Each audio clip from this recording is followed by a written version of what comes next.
Hello, everybody. We have today for a very first session of Ask Me Anything, Mr. Manoj Chandra. Manoj, thank you so much for being with us here today. It's absolutely great having you on board.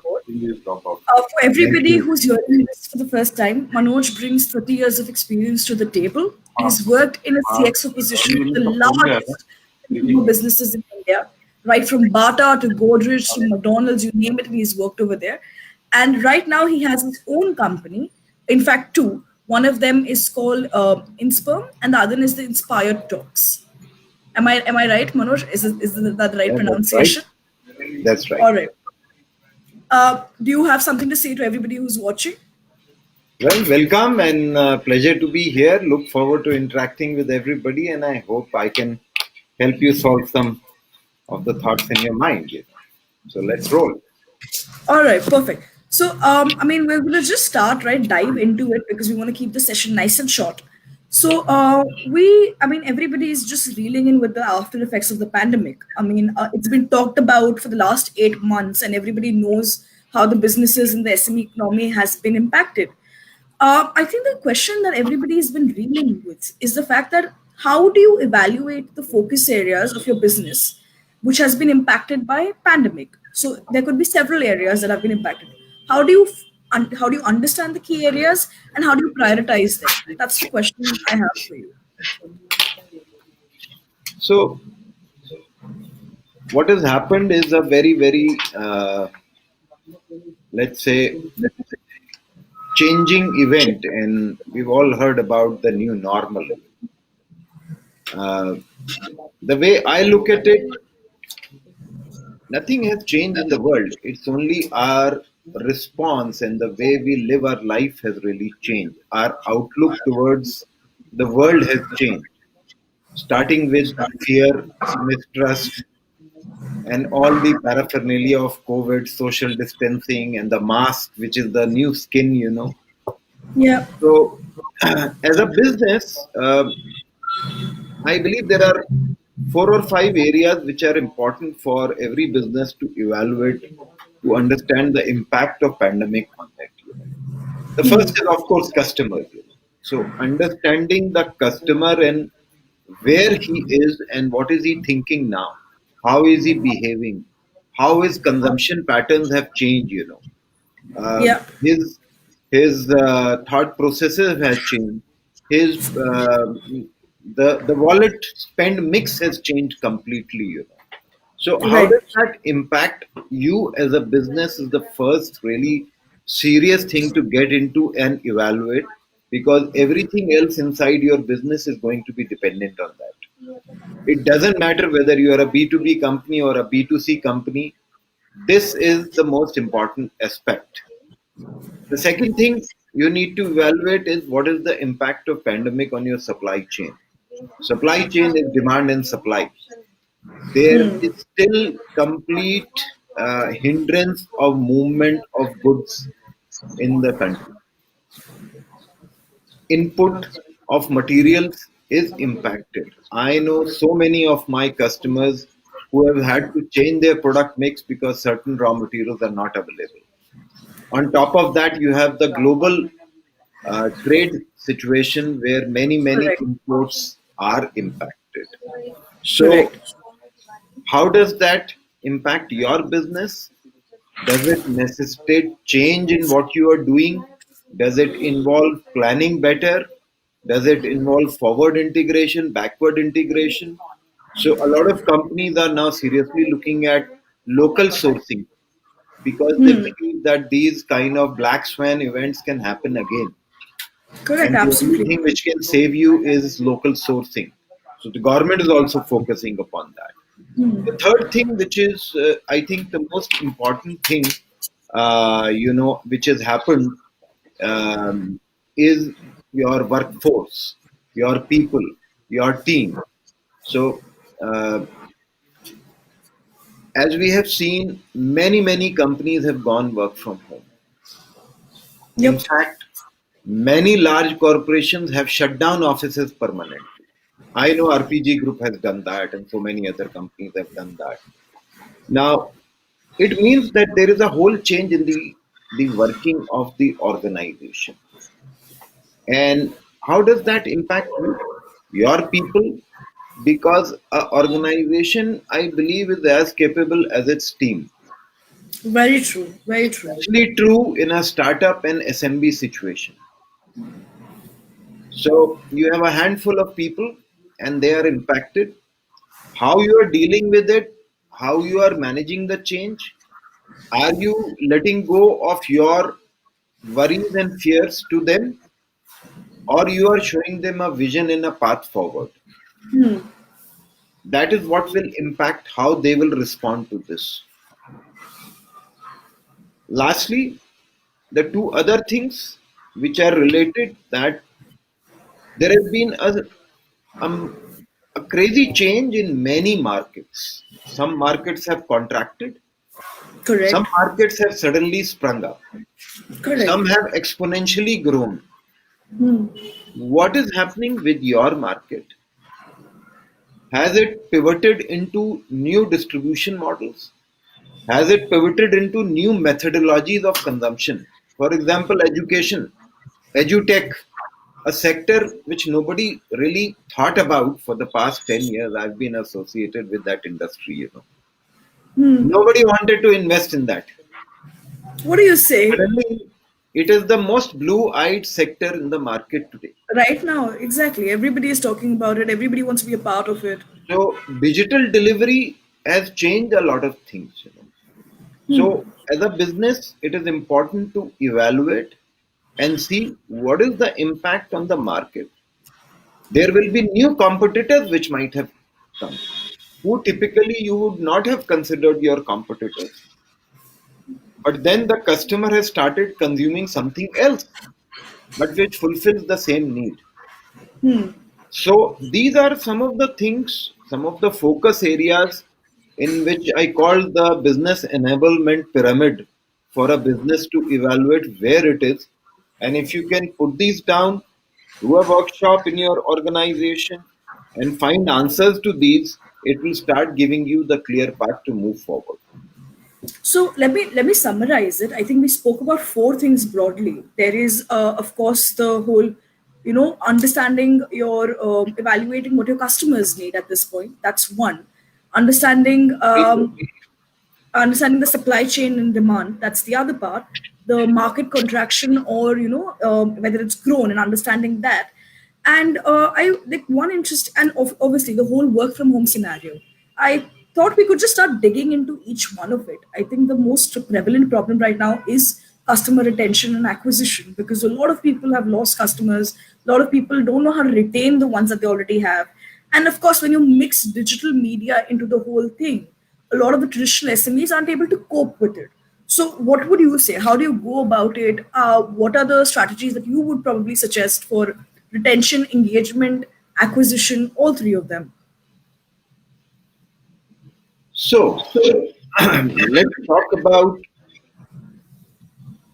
before we work on acquisition. I think there is a saying which everybody is very familiar with. A bird in hand is better than two in the bush. That is, yeah. So this, I believe, is a very, very opportune time to rekindle the relationships which you already have. Because in this environment of distrust or mistrust, you are more prone to working with people, brands, companies, services you already know than Correct. trying to experiment and search for new things. Unless there is a compelling, and itself is the answer, that for those who are with you, with whom you have worked with, I believe every company has a gold mine in dormant and lost customers. Now, when the going is good, you have new customers coming, you acquire them, blah blah blah. Then you don't focus so much of your attention on working with those who are not working with you. This is the time to take out those databases and start evaluating all of these customers, why they stop working with us. And my experience is, if you spend time and effort and start segmenting these customers and doing a proper analysis and Yeah. figuring out why they did not continue working with the company, there is a very high chance of being able to go back to them with a proposition which will help them to come back to you. So, analyzing your data is going to be very key now. Use of business analytics, however, at a rudimentary level, is Yeah. going to be key. I work with many SME companies and I know the amount of CRM and data analysis which happens in a small organization is very, very poor. We Okay. don't Okay. even have basic databases of our whole customer lists. They are just there in the books. Yeah. So if you want to really analyze this, this is the time. We did this for many of our customers over the past 6 months. When the world was sleeping, we were doing this, trying to analyze, because we knew this time will come. And it is already helping, because we were with those customers when nobody else was talking to them. And we were not selling to them.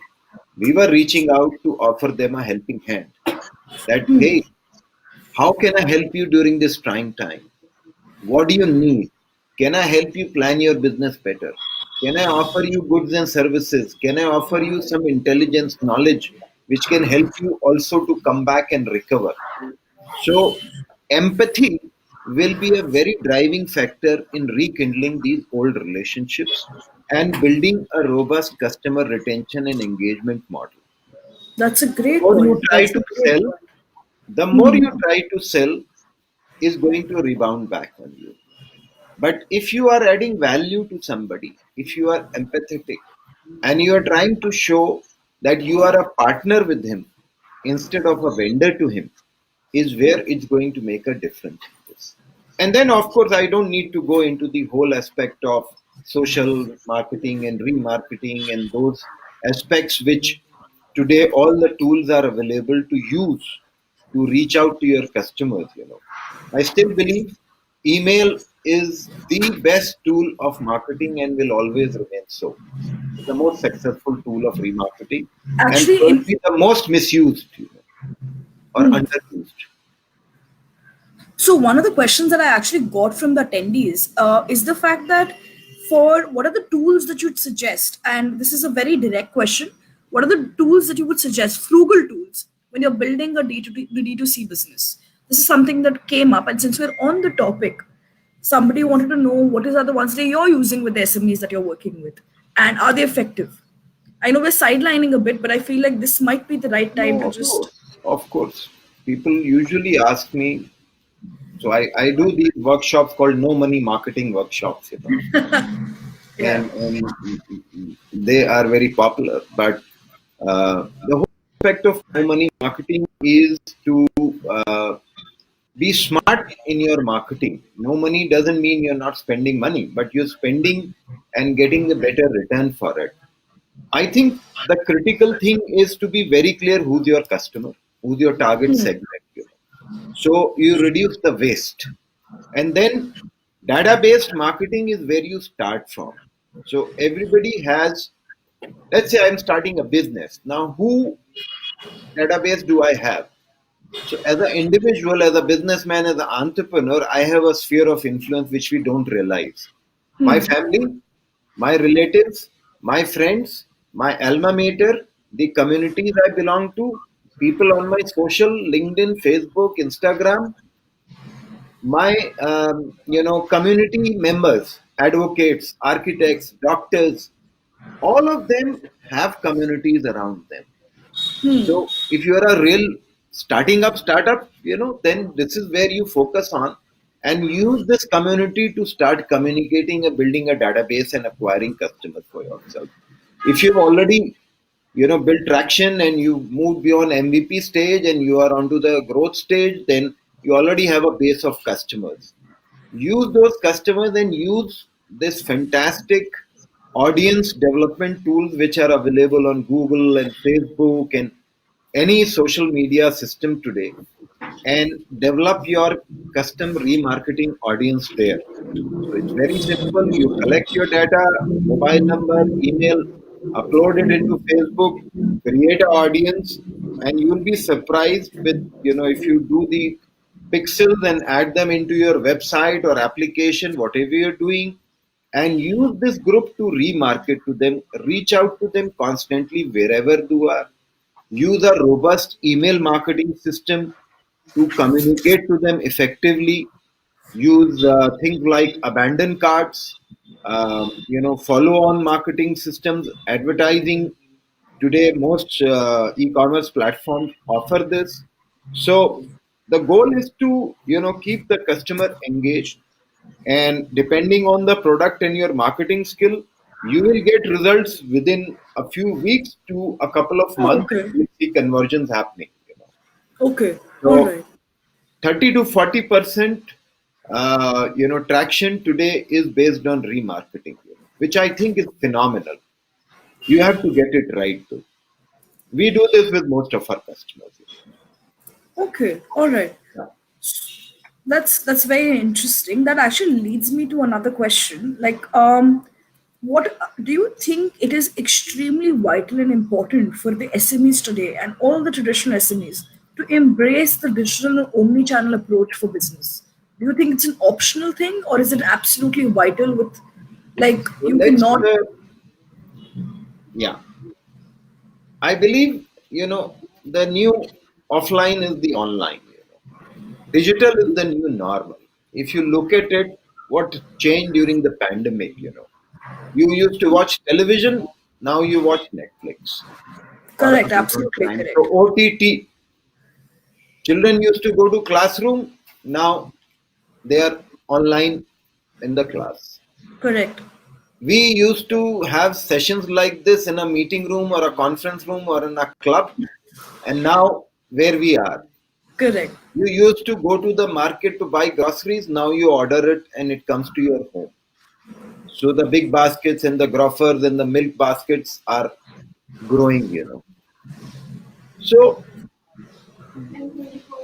the world has found a better methodology of bringing you what you need using the contactless method of digital. So That's true. the fact remains that everything about us is physical. We live in a physical world, we consume physical things. But I mean, the simplest thing, the newspaper has gone digital now. Yeah, I So you mean the get it as a change has PDF been, and you read it on your mobile. yeah. So embracing digital is no longer a thought process, it is a necessity for every business to be digitally enabled and to digitally transform your business is important. Going digital doesn't mean that you have to sell on Amazon. Going digital means that the way you conduct your business, your supply chain, is it digitized? Are you using digital methodologies of bringing agility, speed, and convenience in your business with your vendors and your customers? Can you probably expand on that? I think that is somewhere where a lot of people are curious about when you say bring digitalization to your supply chain. How do you usually go about it with your SMEs? I think an example or two would probably be helpful over there. So, what is the complexity of a business? There are so many products or raw materials which are coming into, let's say, a manufacturing business. Correct. Correct. And there are so many, then there is your inventory, your production pipeline, and then there are the forward integration, which is the whether you are selling wholesale or distribution or direct to customer, there is the demand forecasting. Now, all these variables which are there, many companies have moved on to ERPs, but ERPs operate in silos by themselves. Correct. They're within the organization. But today, there are so many simple. tools which use these APIs to talk from your system. Most SMEs I know work on Google Sheets. True. 50, 100 crore, 200 crore companies, most of them, Work their on Google. digitalization is they moved on to Google Sheets. But Google Sheets by themselves are only data processors. They are not really connectors. Correct. They need to talk to other systems. That data, tons of data which is lying there, needs to be better utilized. Because ultimately, most of us are using Google Sheets as an Excel sheet, as a spreadsheet, Yeah. only to collate data. So this needs to connect to your vendors. They can get onto the same platform. You can have better information. So the goal is how can you minimize the wastage, inefficiencies in this process between your customers to your vendors. We just Yes. created a digital platform for one of our clients, which is into the lifestyle category, and they have thousands of dealers across the country, distributors, dealers. So they were selling through distributors, and they wanted to be able to reach out to the dealers directly. So typically, most companies get stuck at the primary level of sale. So you really know what you're shipping out of the factory. You have no idea what happens after that. Correct. So we built a web platform, created an engaging promotion so that in 2 months we got about 5,000 dealers to register on the portal with their PAN detail, GST detail, picture of their store, all their details, their space in the store, what kind of product they sell, all data has been collated. Now, the second phase will be where the company will create a method for them to buy directly onto the company's portal. So you can leapfrog those things, they cost nothing, practically. Yeah. They cost nothing. It is all about thinking and deploying solutions to achieve the challenges which your unique business is facing. So that's what I mean by digitally enabling your business, because we have to realize one thing, that the pandemic, whatever it has done, has taken the world 6 years or 5 years ahead. Yep. Everything. Yes. I mean, never in the history of mankind has we developed a vaccine in 6 months. So Yeah. adoption of digital through mobile technology has been crazy. Yeah. Geo has revolutionized it. They launched GeoMart. In Yeah. 3 months, GeoMart is doing 500,000 orders a day. And it's not you and me Yes. which is buying it, which is the hinterland of the country which is buying. Yeah. And you know the model of GeoMart, it is, the Grofers model. Yeah. It is crowdsourcing from the local stores. Look at the digital enablement which has happened. Look at Khata Book. Khata Book is now doing, I don't know, is almost going to be a unicorn. Oh, I didn't know that. Actually, this is And the the first only thing Khata Book does is allows you to manage your measure. receivables and payables. Yeah. Is nothing Correct. else. Yeah. But there are some 2 million businesses registered on it, cutting out invoices. India's quick book. Yeah. So if you are a small business and you are not taking advantage of this, then you are missing out. If you are not figuring out how you will be on GeoMart, not Amazon, then you are missing out. Look at the change in the B2B online platforms.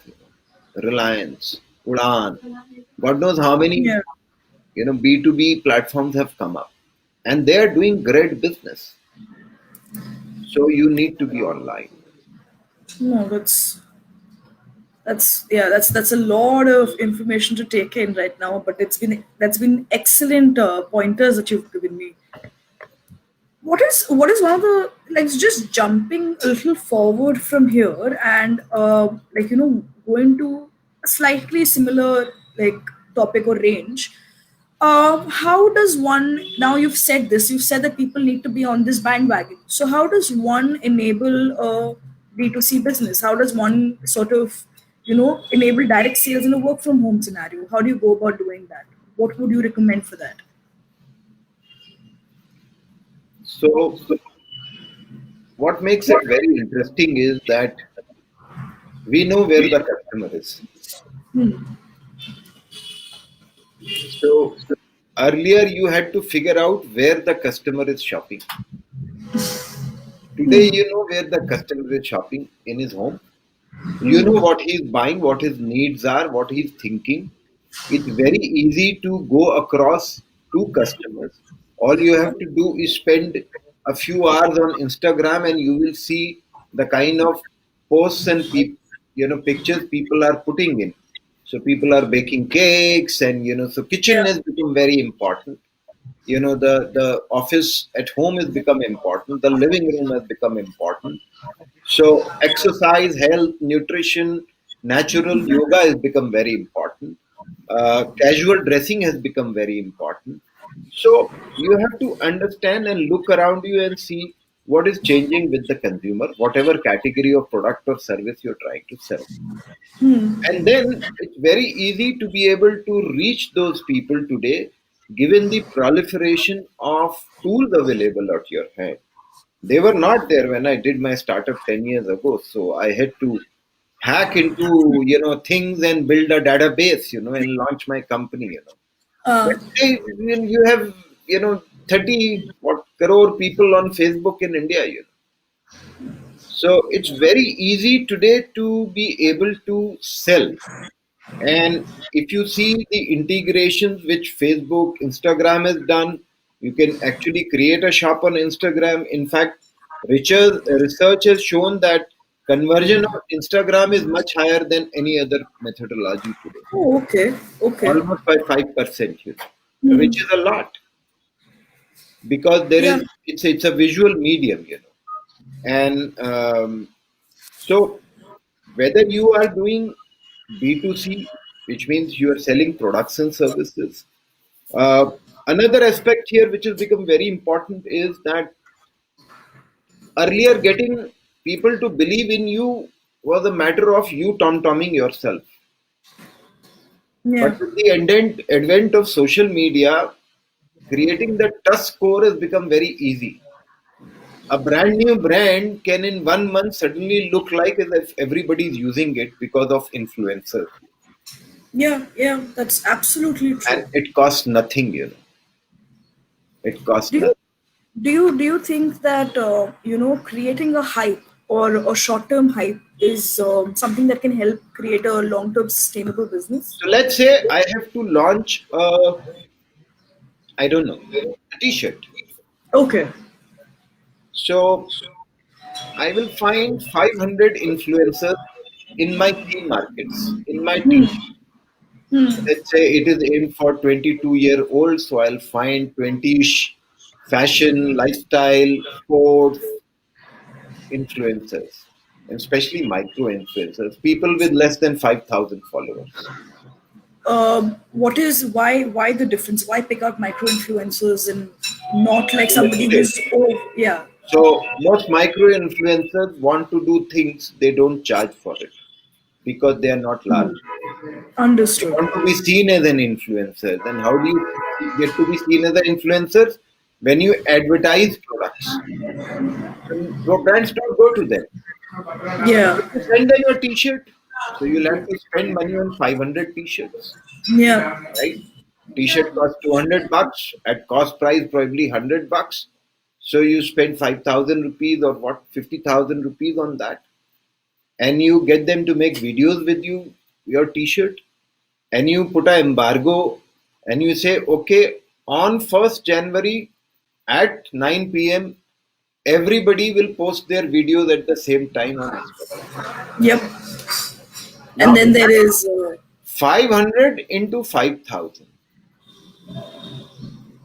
right? yeah. That is the number of people you have reached. So you have carpet bombed Instagram for that set of customer at 9 p.m. across the country. Wherever he goes, whichever he follows, and typically he Yeah. will do two, three, four, five such influencers. Yep. All Yep. he will see is my brand. Yeah. You think That I is will true. forget that? I will not forget that as a consumer. But then what happens if everybody does that? Because see, this is a concept that everybody is employing right now. So what Everybody is doing happens if it. but not at the same time. Okay, People so lose then, their focus. People get lost in so many things. yeah. Very few people are doing this. I am giving you, these are $1 million strategies, Sakshi. No, I'm gonna hold on to this, but like I'm just very curious because it's so fascinating. Like, I mean, I know that a attention span, like if I take myself as an example, going online, my attention span is short. I will see like probably a nice shoes today, see like a makeup range tomorrow, see t-shirts the next day, and I'll be like, okay, I want this now, I want this now, I want this now. But like I'm just trying to think that you have a small boom where for the period of, let's say, 2 months, everybody's buying your products. But is it sustainable? Can that business last for another like 4 years, 5 years, 6 years? Or do you keep employing the strategy again and again and again? That's where I'm a little, confused. So, we are talking about engagement and retention. Okay. I believe you can acquire customers, but you cannot fool customers. Hmm. So, if you give value, then you will always have customers around you. So, That's very true. marketing, no amount of marketing can ever sell a bad product. That's very true. That's And very a true. product is not the product, it is an experience today. That's true. So, you have to focus on everything around your product, right from the brand story, what is the cause you are associated with, what is the positioning, what is the uniqueness, what is, the whole experience that a consumer has around the brand. Just selling a good product is not enough because somebody else is doing it better. Yeah. So No, it's that's very very easy valid for point. customers to discover new things. Yeah. So you cannot be anything but the best. You have to run faster, walk faster, do everything much better than what Yeah. you would have done before because you Yeah. cannot fool people again and again. That's true. That's true. So look at what happened during the pandemic. The big companies could not manage their supply chain Yeah. because they had their own problems. Yeah. So the leaner, meaner, small SME businesses who were regional, so could They came. quickly open, took over the shelves. Yeah. And the customer easily pivoted from buying a Maggie to buying, Raggi, Yeah. Whatever is available whatever at was that. available. Yep. So years of brand building went away. Now, even if after things became normal and Maggie people started consuming again, even if Maggie lost 10% of its market share to 10 companies, that's a lot of Maggie. Yep. That's a lot of Maggie. That's true. That's true. So that's what I said in the beginning, thinking opportunities. I think Reliance made the most of the pandemic and raised billions of dollars. Yeah. But they also did so many other things. Yeah. So companies and businesses and entrepreneurs who were worrying during the pandemic have lost 6 months versus the people who said, okay, now I have time to do what I could not do when I was running my business. So let me think what I'm going to do next year Yeah. and prepare for it. And those who have done that, you will see the business results next year. Yeah. That's true. That is very, very true. No, but that is that is some very impactful things you've discussed. I'm gone into this state of just, thinking of, okay, what did I see? What did I notice with the brands, and what could we have done better? What could other people have done better? So that's interesting. But because we're already at 5:10 in the shortage of time, we will cut the session short, Manoj. And I'm really, really, really thankful for all the things that you brought up. In fact, I do want to continue this conversation later on after this. I want to know how your experience has been so far. Well, I mean, as a business, I think we were impacted. We lost customers, Yeah. uh, but we were able to ensure that we held on to our anchor customers. We were able to hold on to our anchor employees. We were up and running by June itself. Offices were open, and there's been no looking back. We built the client base back. We built our team back, and now we are very aggressively looking at the new year and launching many new initiatives to work Wow. with more and more SMEs.